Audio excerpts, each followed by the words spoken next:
Maria Santos clutched the newspaper clipping tightly as she stood at the end of the dusty gravel road, staring at the weathered wooden sign that read Double Creek Ranch. The October wind whipped through her long black hair, and she pulled her thin jacket closer to her body. At 28, Maria had worked in restaurant kitchens across 3 states. She had never been this far from civilization before. The job advertisement had been simple. Cook needed for ranch. Must prepare meals for family of 4. Coffee. Provided. Experience with children preferred. Maria had circled it in red pen 3 weeks ago when her last job at a diner in San Antonio had ended abruptly after the owner decided to close down. With only $200 to her name and nowhere else to go, this remote ranch job seemed like her only option. As she walked up the long driveway, Maria could see the main house in the distance. A 2-story log structure with a wraparound porch, several horses grazed in nearby pastures, and she could make out cattle dotting the rolling hills beyond. The air smelled of hay and wood smoke, so different from the city, exhaust and grease she was used to. Maria had grown up in a small border town in Texas, raised by her grandmother after her parents died in a car accident when she was 12. Her grandmother had taught her to cook traditional Mexican dishes, and Maria had turned that skill into a way to support herself after her grandmother passed away 5 years ago. But she had never cooked for a family, especially not one with children. A tall man emerged from the barn as she approached the house. He was probably in his mid-30s, with sun-weathered skin and dark hair that needed a trim. His boots were covered in mud, and he wiped his hands on his jeans as he walked toward her. This had to be Luke Harrison, the man she had spoken to briefly on the phone when he offered her the job. "You must be Maria," Luke said, his voice deep and tired. "I'm Luke Harrison. Thanks for coming all this way." "Thank you for hiring me, Mr. Harrison," Maria replied, shifting her single suitcase from one hand to the other. "I am ready to start whenever you need me." Luke studied her for a moment, and Maria could see exhaustion in his blue eyes. Learned from their phone conversation that he was a widower trying to run the ranch. While raising 2 young children on his own, his wife had died in a riding accident 8 months ago, and he had been struggling to manage everything since then. "Me show you to your room first," Luke said, leading her toward a small cabin about 50 yards from the main house. "It's not fancy, but it's clean and has its own kitchen and bathroom. Meals for the family are prepared in the main house kitchen, though." The cabin was indeed simple but comfortable, with a bed, a small table, 2 chairs, and a window that looked out toward the mountains in the distance. Maria set down her suitcase and nodded her approval. "The pay is what we discussed on the phone," Luke continued. "Room, board, and $400 a week. I need breakfast ready by 6:30 for me. Lunch packed for the kids to take too.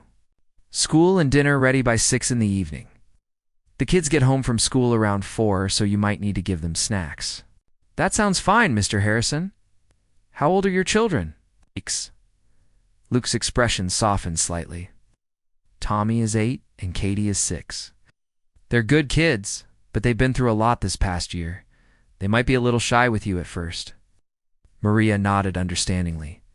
She had worked with difficult customers in restaurants, but she had never been responsible for feeding children who were dealing with the loss of their mother. "One more thing," Luke added, his voice becoming more serious. "I want to be clear about expectations. You're here to cook and handle kitchen duties, nothing more. The kids have a babysitter who watches them after school until I get back from ranch work. I don't expect you to be involved in their daily care or to try to replace their mother in any way." Maria felt a slight sting at his words, but she understood his position. "Of course, Mr. Harrison. I'm here to do a job, and I'll do it well." Luke seemed satisfied with her response. "All right, then. Let me introduce you to Tommy and Katie, and then I'll show you around the kitchen." As they walked to the main house, Maria could hear children's voices coming from inside. When Luke opened the front door, she saw a boy and a girl sitting at a large wooden table, working on homework. The boy looked up first, his blue eyes so similar to his father's, while the little girl peeked out from behind her long blonde hair. "Tommy, Katie, this is Maria. She's going to be our new cook," Luke announced. "Hi," Tommy said politely. But Maria could see him studying her carefully. Katie just stared at her without speaking, then looked back down at her papers. "Nice to meet you both," Maria said gently. "I hope you'll like the food I make." Luke led her to the kitchen, which was spacious but clearly hadn't been properly maintained in months. Dishes were stacked in the sink, the counters needed a good scrubbing, and the refrigerator was nearly empty, except for some leftover takeout containers and basic staples. "I know it's a mess," Luke admitted, looking embarrassed. "We've been eating a lot of frozen dinners and takeout since our last cook quit 3 weeks ago. The kids are probably tired of pizza and hamburgers." Maria rolled up her sleeves, already mentally planning how to organize the space. "Don't worry, Mr. Harrison. I'll have this kitchen running smoothly in no time." Luke looked relieved. "I'll let you get settled then. If you need anything, I'll be in the barn until dinner time." After Luke left, Maria stood alone in the kitchen, feeling the weight of her new responsibility. Through the doorway, she could see Tommy and Katie still working at their homework table. The little girl kept glancing toward the kitchen, and Maria caught her eye once. Katie quickly looked away, but not before Maria saw something that made her heart ache. The child looked lost and hungry for more than just food.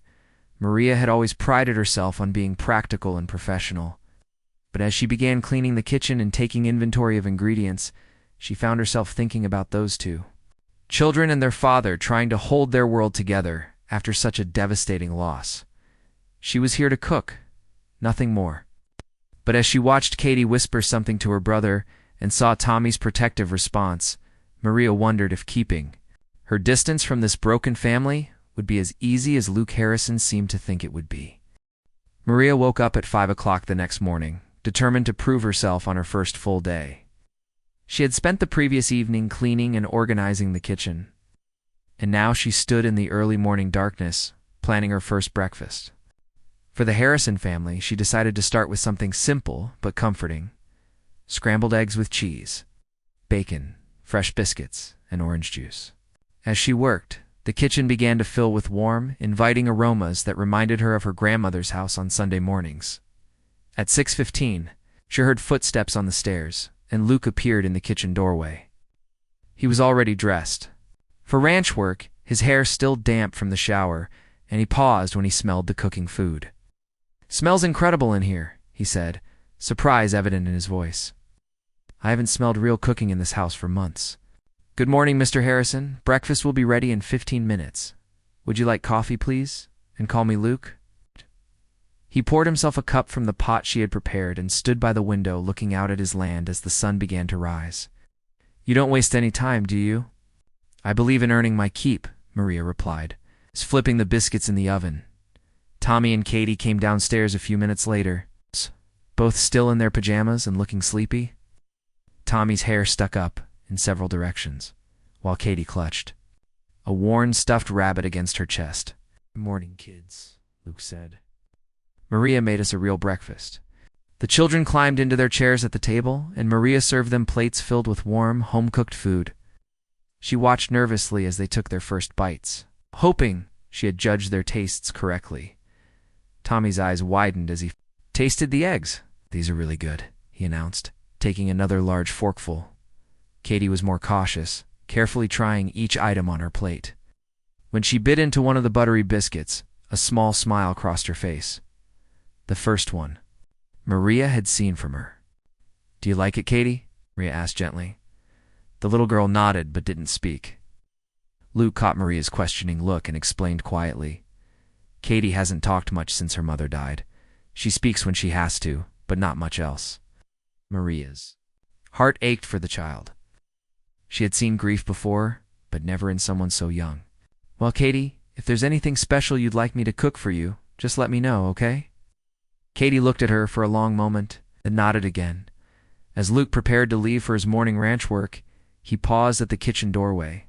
"Maria, this is the first time in months that breakfast hasn't been cereal or toast. Thank you." After Luke left and the children went upstairs to get dressed for school, Maria began preparing their lunchboxes.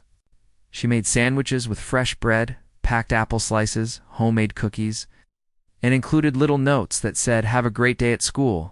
When Tommy came down with his backpack, he peeked into his lunchbox. "You made cookies?" he asked, his face lighting up. "I thought you might like a sweet treat," Maria said. "Katie, come look," Tommy called up the stairs. "Maria made us cookies for lunch."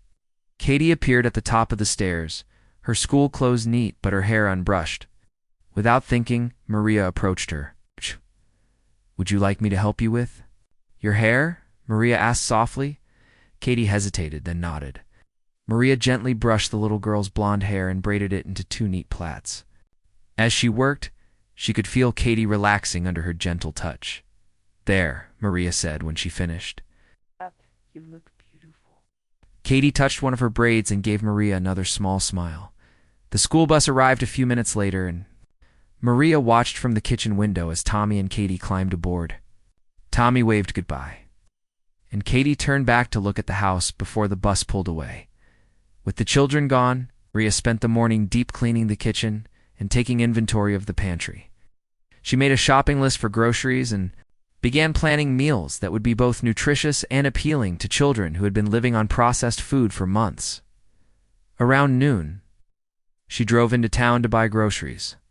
The small town of Cedar Falls had one main street with a grocery store, a hardware store, a diner, and a few other businesses.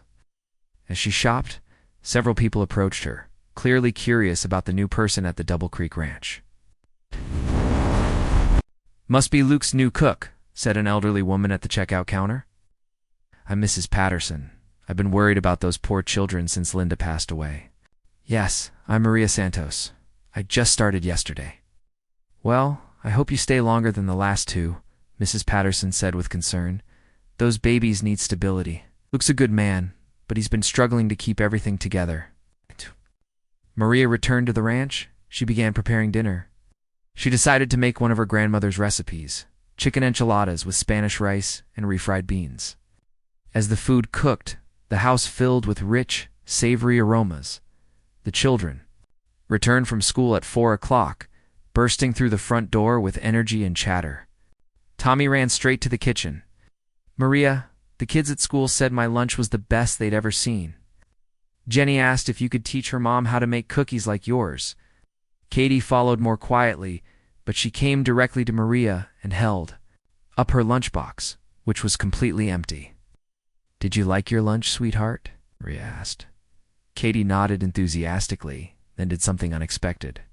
She reached into her backpack and pulled out a drawing she had made at school. It showed a stick figure woman with long black hair standing in a kitchen with two smaller figures nearby. At the top, in careful first-grade handwriting, were the words, "My new cook." Maria felt tears prick her eyes as she looked at the drawing. "This is beautiful, Katie. Thank you." Katie beamed with pride and carefully placed the drawing on the refrigerator. When Luke came in for dinner, he stopped short at the sight of the table set with real plates, cloth napkins, and a home-cooked Mexican meal that smelled like heaven. "I can't remember the last time this dining room looked like this," he said quietly. During dinner, Tommy chattered about his day at school, while Katie ate quietly but cleaned her plate completely. Maria noticed that Luke seemed more relaxed than he had the day before, and both children appeared happier and more energetic. "Maria," Tommy said as she served dessert, "will you teach me how to make cookies? I want to surprise my friend Jake." "At school? If it's okay with your dad, I'd be happy to teach you," Maria replied. Luke nodded his approval. "That sounds like fun." As Maria cleaned up after dinner, she reflected on how much had changed in just 2 days. The children were beginning to trust her, and even Luke seemed grateful for her presence. But she reminded herself of his clear instructions. She was here to cook, nothing more.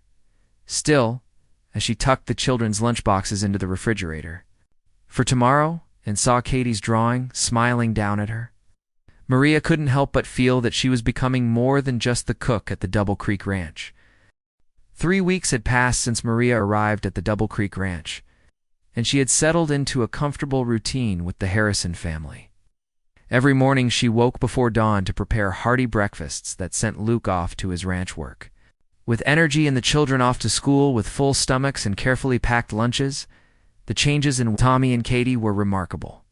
Tommy had always been talkative, but now he sought out Maria's company, telling her about his day at school and asking her questions about cooking. Katie remained quieter, but she had begun speaking in short sentences and would often sit at the kitchen counter while Maria worked, watching her every move with fascination. one chilly November afternoon. Maria was baking bread when she heard the school bus arrive earlier than usual. She looked out the window and saw Tommy helping Katie down the bus steps, his arm protectively around his little sister's shoulders. Something was wrong. Tommy burst through the kitchen door, his face flushed with anger. Maria, some kids at school were being mean to Katie. Katie followed behind him, tears streaming down her cheeks and her school clothes dirty. Maria immediately knelt down to Katie's level, gently examining her for injuries. "What happened, sweetheart?"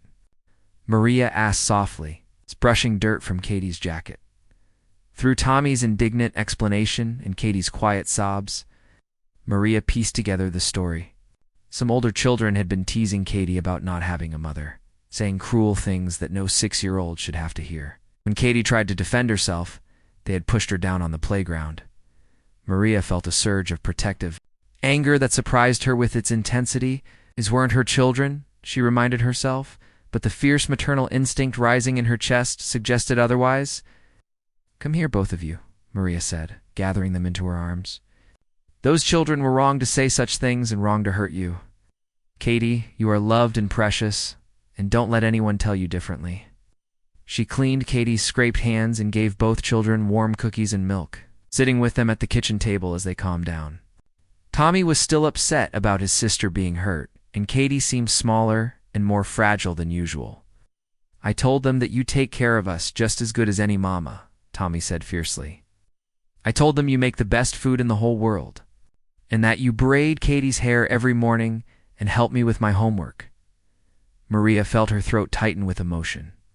"Tommy, that's very sweet, but it's true," Tommy interrupted. "You do everything a mama would do? You even put Band-Aids on our cuts and read us stories when Dad's working late." Maria realized that somewhere in the past 3 weeks, she had indeed begun doing things that went far beyond her job description.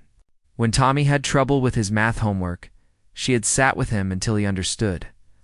When Katie had nightmares, Maria had been the one to comfort her.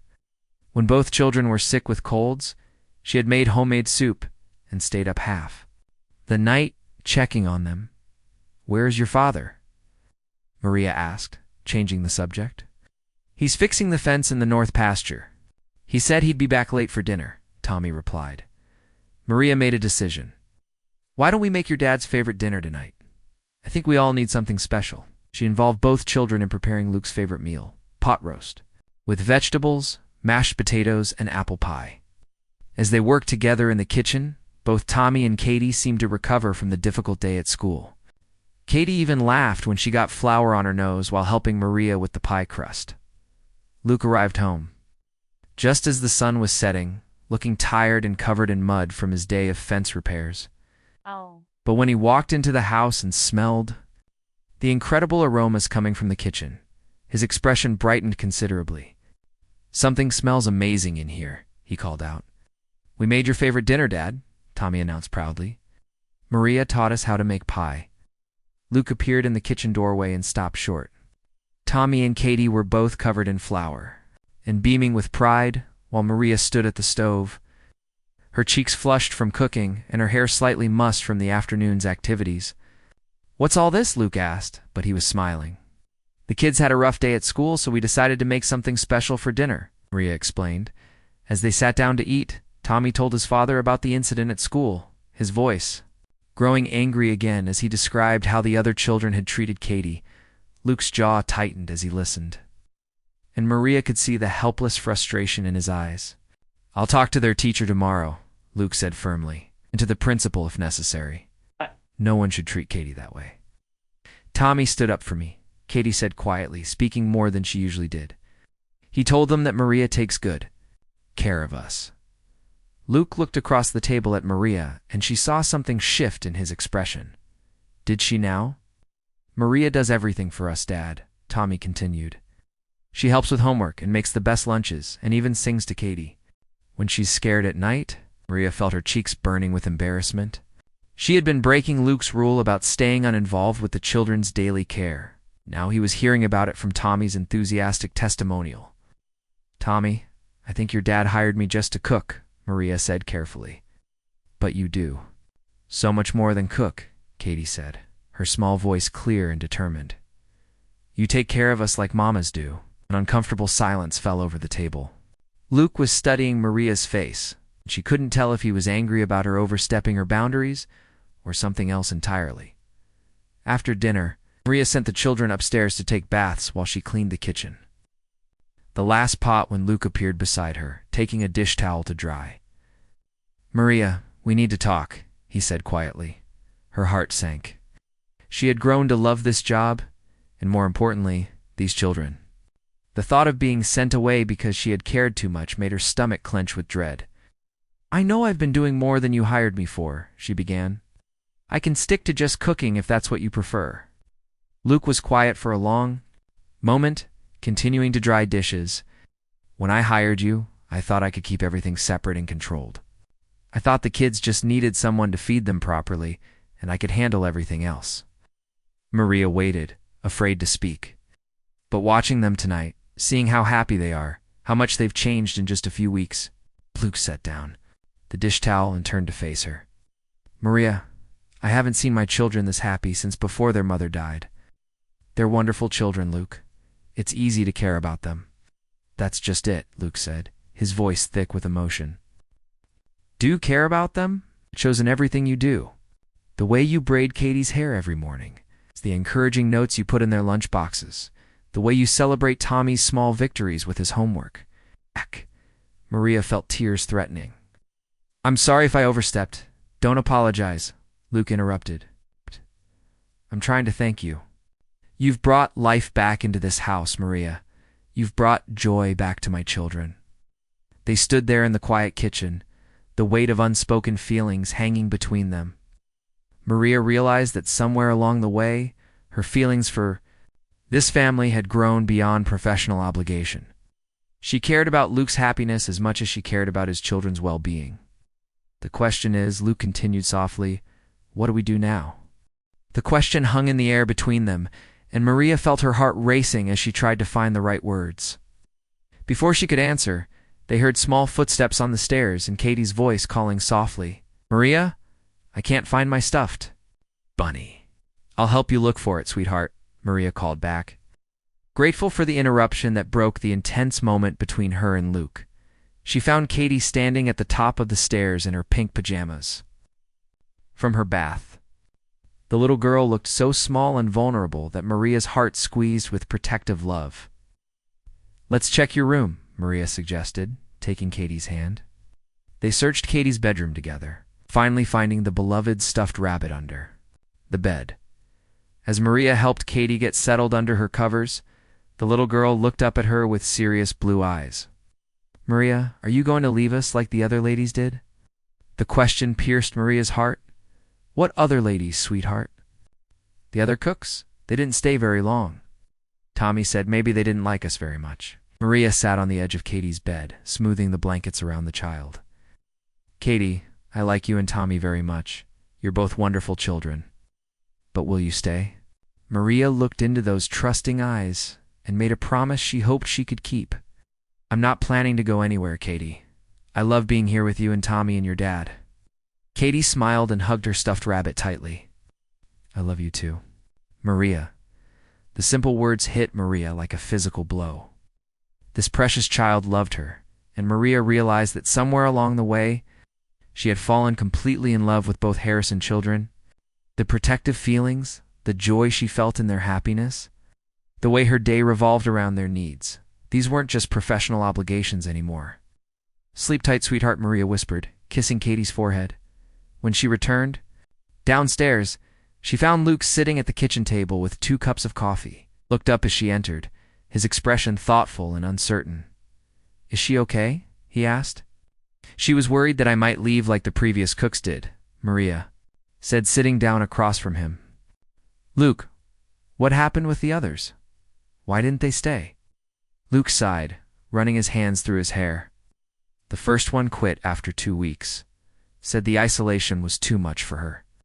The second one lasted a month but complained that the kids were too needy and clingy.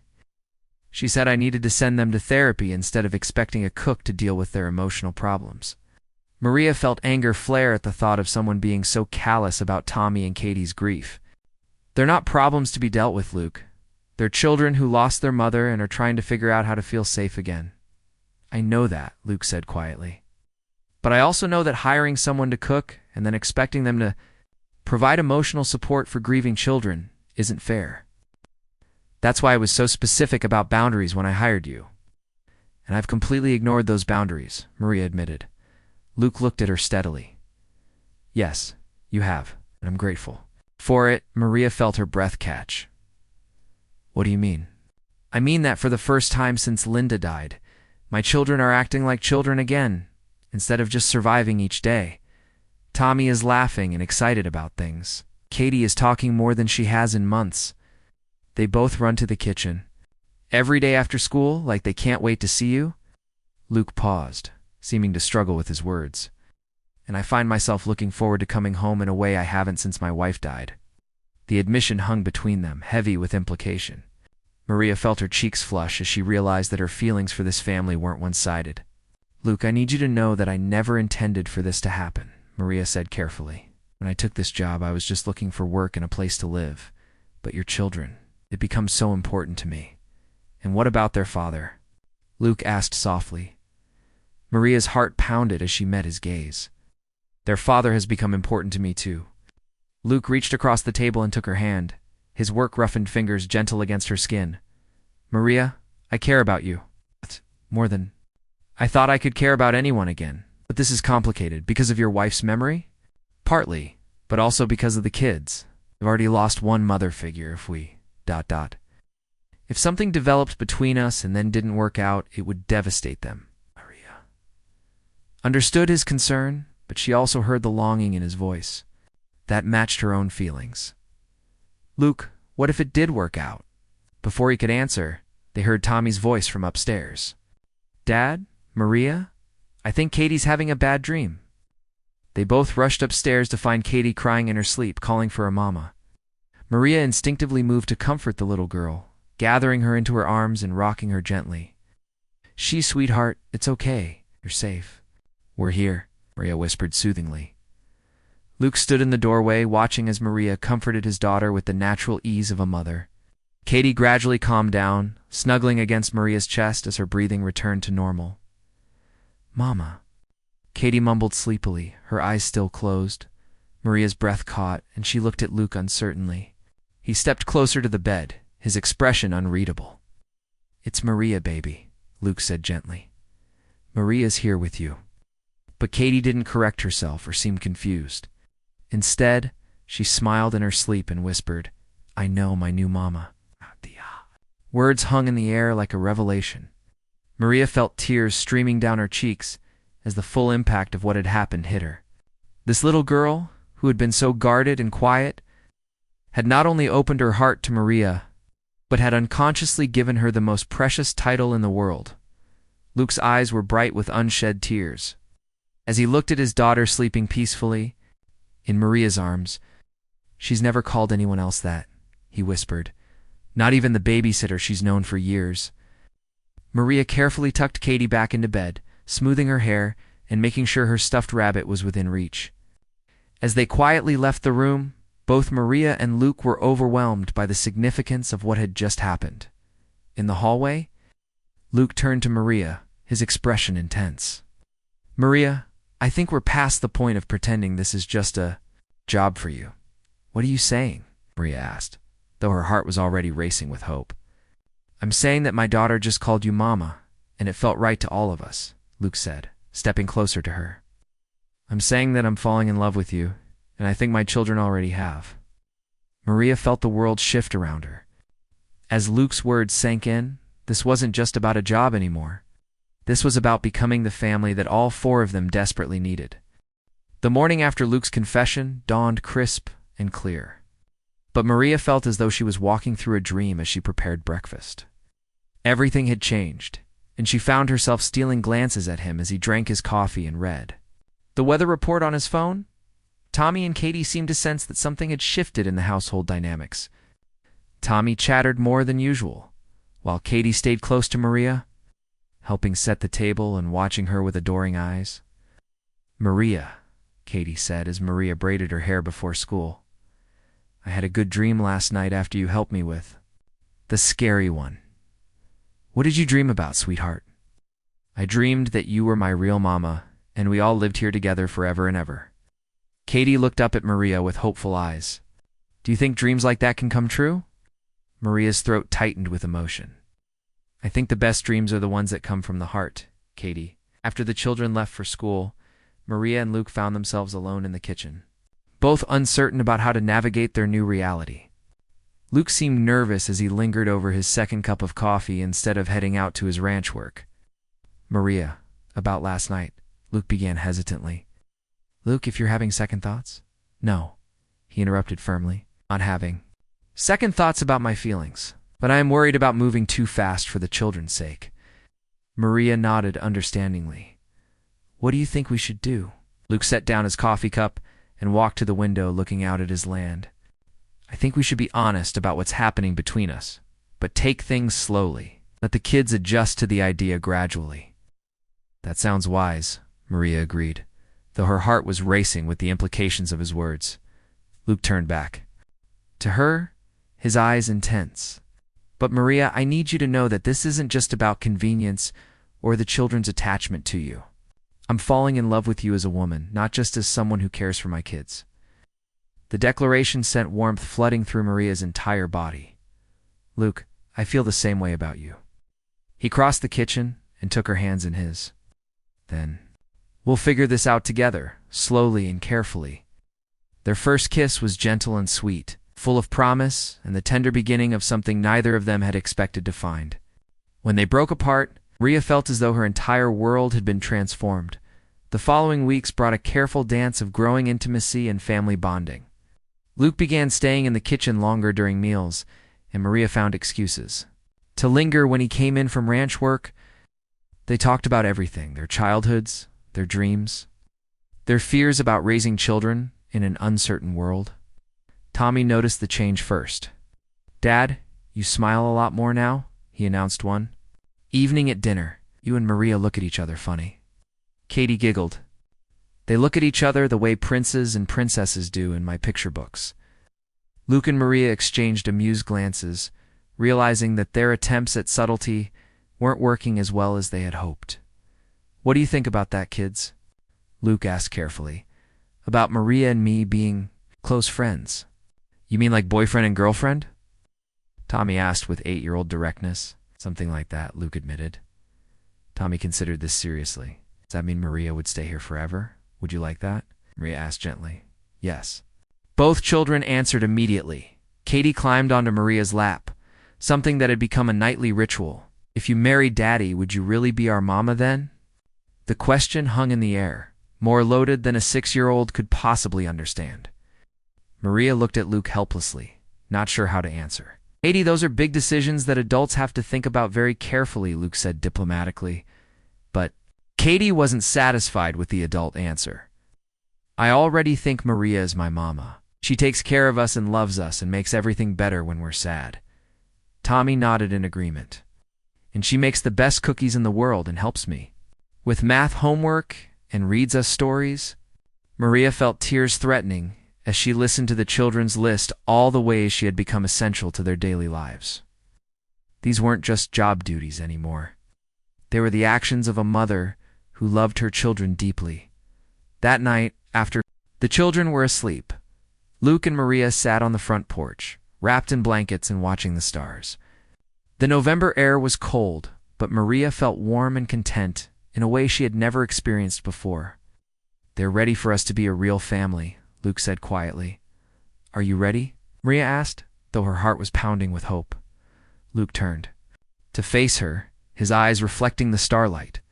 Maria, I've been ready since the day I watched you comfort Katie after her nightmare, and realized that you weren't just caring for my children, you were loving them like they were your own.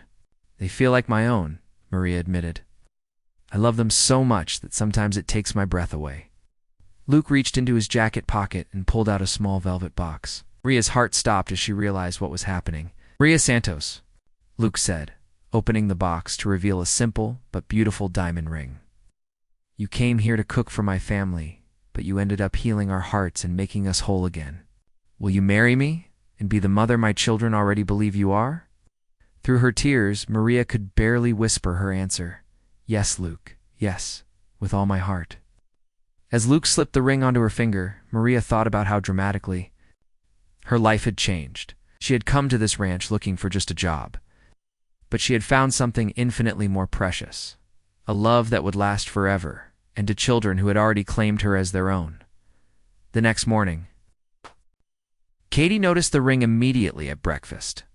Their joyful shrieks of excitement and demands to know when the wedding would be filled the kitchen with laughter and celebration. Does this mean you'll really be our mama now? Katie asked for the 100th time, as if she couldn't quite believe. Her dream was coming true. Maria knelt down to Katie's level and looked into those trusting blue eyes. Sweetheart, I've been your mama in my heart since the day I met you. The wedding will just make it official.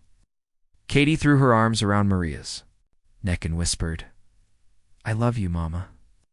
And in that moment, Maria knew that she was exactly where she belonged. Spring arrived early at the Double Creek Ranch, bringing with it the excitement of wedding preparations and the joy of watching Maria officially become part of the Harrison family. The simple ceremony was planned for May, giving everyone time to adjust to the wonderful changes ahead. Maria had never imagined planning a wedding. But with Katie as her enthusiastic assistant and Tommy as the self-appointed expert on what dads like, the preparations became a family affair that brought them even closer together. Mama, can I wear a pretty dress and carry flowers? Katie asked one morning as they made pancakes together. The word mama had become natural for both children, and each time Maria heard it, her heart filled with overwhelming love. Of course. Sweetheart, you're going to be my maid of honor, Maria replied, flipping a pancake with a flourish that made Katie giggle. Tommy, who had initially been skeptical about all the mushy stuff involved in wedding planning, became excited when Luke asked him to be the best man. I get to hold the rings, Dad. What if I drop them? Then we'll pick them up and keep going, Luke said with a smile. The important thing is that we're all together. As the wedding day approached, Maria reflected on how much her life had changed. In just 8 months, she had arrived at the ranch as a desperate woman, looking for any job that would provide shelter and food. Now, she was about to marry a man she loved deeply and adopt 2 children who had become the center of her world. The morning of the wedding, Maria woke in her little cabin for the last time. Tonight she would sleep in the main house as Luke's wife and Tommy and Katie's mother, Mrs. Patterson from town, had come early to help with Maria's hair and makeup, chattering excitedly about how wonderful it was to see the Harrison family happy again. That man has been walking around with a smile for months now, Mrs. Patterson said, as she arranged Maria's dark hair into an elegant updo. And those children are like different kids entirely. You've worked a miracle, dear. Maria looked at herself in the mirror, wearing her grandmother's simple white dress that she had carefully altered to fit. She wished her grandmother could be there to see her marry a good man and gain 2 beautiful children. But she felt her grandmother's love and approval surrounding her. A soft knock at the cabin door interrupted her thoughts. Katie peeked in, wearing a pale yellow dress with her hair in perfect curls, carrying a small bouquet of wildflowers. Mama, are you ready? Eddie's. Waiting by the big oak tree, and all the people are here. Maria's heart swelled with love as she looked at Katie. So excited and beautiful. I'm ready, sweetheart. The ceremony was held in the meadow behind the house, under the ancient oak tree, where Luke had proposed. About 30 people had gathered, including neighbors, friends from town, and a few of Luke's relatives who had driven in from out of state. It was exactly the kind of intimate, meaningful celebration Maria had always dreamed of. Tommy walked down the makeshift aisle first, carrying the rings on a small pillow and beaming with pride. Katie followed, carefully scattering flower petals and taking her job as maid of honor very seriously. When Maria appeared at the back of the gathered crowd, a hush fell over the group. She walked slowly toward Luke, who stood waiting for her. Under the oak tree in his best suit, his eyes bright with love and happiness. You look beautiful, he whispered as she reached his side. The ceremony itself was simple and heartfelt. They had written their own vows, promising not only to love each other, but to create a family built on love, trust, and commitment. Maria, Luke said, his voice strong and clear, you came into our lives when we needed healing. and you gave us so much more than we ever dared to hope for. You didn't just become our cook, you became the heart of our home. I promise to love you, protect you, and cherish you for the rest of my life."